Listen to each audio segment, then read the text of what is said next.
Neat ಪರೀಕ್ಷೆಯ ಪ್ರಶ್ನೆ ಪತ್ರಿಕೆ ಸೋರಿಕೆ ಮತ್ತು ಪರೀಕ್ಷಾ ಅಕ್ರಮಗಳ ವಿರುದ್ಧದ ಪ್ರತಿಭಟನೆಯ ಸಂದರ್ಭದಲ್ಲಿ ವಿದ್ಯಾರ್ಥಿಯೊಬ್ಬ ಪೆಲೆಟ್ ಗನ್ನಿಂದ ಗಾಯಗೊಂಡಿದ್ದಾನೆ ಎನ್ನುವಂತ ಆರೋಪದ ಹಿನ್ನೆಲೆಯಲ್ಲಿ ಕಾಂಗ್ರೆಸ್ ವರಿಷ್ಠ ನಾಯಕ, ಲೋಕಸಭೆಯ ವಿರೋಧ ಪಕ್ಷದ ನಾಯಕ ರಾಹುಲ್ ಗಾಂಧಿ ದೆಹಲಿಯ ಪಾರ್ಲಿಮೆಂಟ್ ಸ್ಟ್ರೀಟ್ ಪೊಲೀಸ್ ಠಾಣೆಯ ಎದುರು 7 ಗಂಟೆಗಳ ಕಾಲ ಧರಣಿ ನಡೆಸಿರುವುದು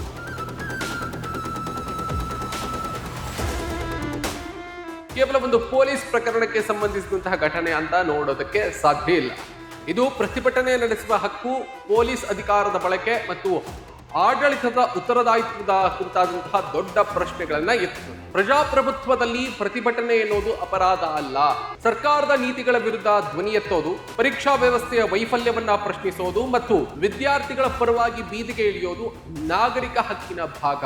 ಅಂತಹ ಪ್ರತಿಭಟನೆಯನ್ನ ನಿಯಂತ್ರಿಸುವ ಸಂದರ್ಭದಲ್ಲಿ ಪೊಲೀಸರು ಬಳಸುವ ಬಲಕ್ಕೆ ಸ್ಪಷ್ಟವಾದಂತಹ ಕಾನೂನುಬದ್ಧ ಕಾರಣ ಮತ್ತು ಹೊಣೆಗಾರಿಕೆ ಇರಬೇಕು. ಮಾತನಾಡ್ತಾ ಹೋಗೋಣ. ನಮಸ್ಕಾರ, ಸುಮನ್ ಟಿವಿ ಕನ್ನಡಕ್ಕೆ ಸ್ವಾಗತ. ನಾನು ಶ್ರೀರಾಜ್ ವಕ್ವಾಡಿ. ಇಲ್ಲಿ ಪ್ರಮುಖ ಪ್ರಶ್ನೆ, ಪೆಲೆಟ್ ಗನ್ ಯಾಕೆ ಬಳಕೆ ಮಾಡಿದ್ದಾರೆ ಎನ್ನುವುದೇ ಆಗಿದೆ. ಪೆಲೆಟ್ ಗನ್ ಸಾಮಾನ್ಯ ಜನರನ್ನ ನಿಯಂತ್ರಿಸುವುದಕ್ಕೆ ಬಳಸುವಂತಹ ಸಾಧನ ಅಲ್ಲ. ಅದು ದೇಹಕ್ಕೆ ಗಂಭೀರ ಗಾಯ ಉಂಟು ಮಾಡಬಲ್ಲಂತಹ ಅಪಾಯಕಾರಿ ಅಸ್ತ್ರ. ಹಾಗಾದ್ರೆ ಪ್ರತಿಭಟನಾಕಾರರ ಮೇಲೆ ಅದನ್ನ ಬಳಸುವ ಅಗತ್ಯ ಯಾಕೆ ಎದುರಾಯಿತು? ಅದನ್ನ ಬಳಸುವುದಕ್ಕೆ ಯಾರು ಆದೇಶಿಸಿದ್ರು? ಯಾವ ಪರಿಸ್ಥಿತಿಯಲ್ಲಿ ಬಳಕೆಗೆ ಅನುಮತಿ ನೀಡಲಾಯಿತು? ಪೊಲೀಸ್ ಅಧಿಕಾರಿಗಳು ತಮ್ಮ ನಿರ್ಧಾರದ ಬಗ್ಗೆ ಯಾರಿಗೆ ಉತ್ತರ ನೀಡಬೇಕು ಅನ್ನುವಂತಹ ಸಾಲು ಸಾಲು ಪ್ರಶ್ನೆಗಳು ಇಲ್ಲಿ ಉದ್ಭವಿಸ್ತಾ ಇವೆ. ಇದಕ್ಕಿಂತ ಗಂಭೀರವಾದಂತಹ ಪ್ರಶ್ನೆ, FIR ದಾಖಲಿಸುವುದಕ್ಕೆ ಯಾಕೆ 7 ಗಂಟೆಗಳ ಧರಣಿ ಬೇಕಾಯಿತು ಅನ್ನೋದು. ಒಬ್ಬ ಗಾಯಗೊಂಡ ವಿದ್ಯಾರ್ಥಿ ದೂರು ನೀಡಿದಾಗ ಪೊಲೀಸರು ಕಾನೂನಿನ ಪ್ರಕಾರ ಕ್ರಮ ಕೈಗೊಳ್ಳಬೇಕಲ್ವೇ? ಪ್ರಕರಣ ದಾಖಲಿಸೋದು ರಾಜಕೀಯ ಒತ್ತಡ, ಸಚಿವಾಲಯದ ಅನುಮತಿ ಅಥವಾ ಮೇಲಾಧಿಕಾರಿಗಳ ಸೂಚನೆಗೆ ಅವಲಂಬಿತ ಆಗಿದ್ರೆ ಪೊಲೀಸ್ ವ್ಯವಸ್ಥೆಯ ಸ್ವಾಯತ್ತತೆಯ ಬಗ್ಗೆ ಸಹಜವಾಗಿಯ ಪ್ರಶ್ನೆಗಳು ಮೂಡ್ತವೆ.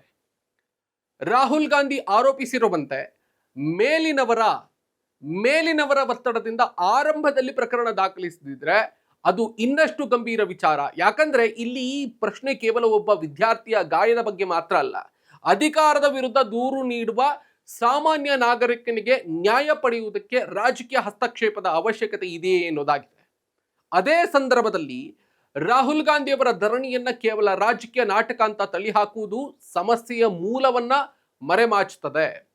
ರಾಜಕೀಯ ಪ್ರಶ್ನೆಗಳು, ವಿದ್ಯಾರ್ಥಿಗಳ ಪ್ರಶ್ನೆಗಳನ್ನ ರಾಜಕೀಯವಾಗಿ ಬಳಸಿಕೊಳ್ಳಬಹುದು.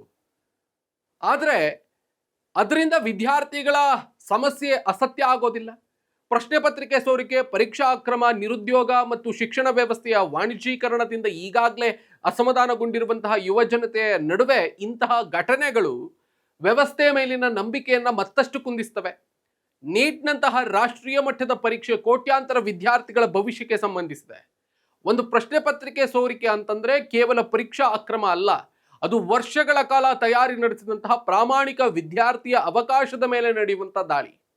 ಹಣ, ಪ್ರಭಾವ ಅಥವಾ ಸಂಪರ್ಕ ಹೊಂದಿದವರಿಗೆ ಒಂದು ಬಾಗಿಲು ತೆರೆದು ಸಾಮಾನ್ಯ ವಿದ್ಯಾರ್ಥಿಗೆ ಮತ್ತೊಂದು ಬಾಗಿಲು ಮುಚ್ಚುವಂತಹ ವ್ಯವಸ್ಥೆ ರೂಪುಗೊಂಡ್ರೆ ಶಿಕ್ಷಣದಲ್ಲಿ ಸಮಾನ ಅವಕಾಶ ಎನ್ನುವಂತಹ ಪರಿಕಲ್ಪನೆಯೇ ಅರ್ಥಹೀನ ಆಗ್ತದೆ. ಆದ್ರಿಂದ ಈ ಘಟನೆಯಲ್ಲಿ ತನಿಖೆ ನಡೆಯಬೇಕಾದದ್ದು ಕೇವಲ ಪೆಲೆಟ್ ಗನ್ ಬಳಕೆ ಮಾಡಿದ ವ್ಯಕ್ತಿಯ ವಿರುದ್ಧ ಅಲ್ಲ. ಪೆಲೆಟ್ ಗನ್ ಬಳಕೆಗೆ ಆದೇಶ ನೀಡಿದವರು ಯಾರು? ಯಾವ ಅಧಿಕಾರಿಯ ಸೂಚನೆಯ ಮೇರೆಗೆ ಬಳಸಲಾಯಿತು? ಬಳಕೆಗೆ ಸಂಬಂಧಿಸಿದಂತಹ ದಾಖಲೆಗಳಿವೆಯೇ? ಗಾಯಗೊಂಡಂತಹ ವಿದ್ಯಾರ್ಥಿಯ ವೈದ್ಯಕೀಯ ವರದಿ ಏನು ಹೇಳುತ್ತದೆ? ದೂರು ದಾಖಲಿಸುವುದಕ್ಕೆ ಆರಂಭದಲ್ಲಿ ಯಾಕೆ ನಿರಾಕರಿಸಲಾಯಿತು? ಪೊಲೀಸ್ ಅಧಿಕಾರಿಗಳ ಮೇಲೆ ಯಾರಾದರೂ ಒತ್ತಡ ಹೇರಿದ್ರೆ ಈ ಎಲ್ಲ ಪ್ರಶ್ನೆಗಳಿಗೆ ಉತ್ತರ ಬೇಕಾಗಿದೆ. 7 ಗಂಟೆಗಳ ಧರಣಿಯ ನಂತರ FIR ದಾಖಲಾಗಿರೋದನ್ನ ನ್ಯಾಯದ ಅಂತಿಮ ಜಯ ಅಂತ ನೋಡೋದಕ್ಕಾಗಲ್ಲ. ಅದು ಕೇವಲ ಮೊದಲ ಹೆಜ್ಜೆ. FIR ದಾಖಲಾದ ನಂತರ ನಿಷ್ಪಕ್ಷಪಾತವಂತಹ ತನಿಖೆ ನಡಿಬೇಕು. ತಪ್ಪಿತಸ್ಥರು ಯಾರೇ ಆಗಿದ್ರೂ ಕಾನೂನಿನ ಮುಂದೆ ಉತ್ತರಿಸಬೇಕು. ಪ್ರಜಾಪ್ರಭುತ್ವದ ನಿಜವಾದಂಥ ಪರೀಕ್ಷೆ ಸರ್ಕಾರವನ್ನ ಬೆಂಬಲಿಸುವವರ ಪ್ರತಿಭಟನೆಯನ್ನ ಹೇಗೆ ನೋಡ್ತದೆ ಎಂಬುದರಲ್ಲಿ ಇಲ್ಲ, ಸರ್ಕಾರವನ್ನ ಪ್ರಶ್ನಿಸುವವರ ಪ್ರತಿಭಟನೆಯನ್ನ ಹೇಗೆ ಎದುರಿಸ್ತದೆ ಎನ್ನುವುದರಲ್ಲಿ ಇದೆ.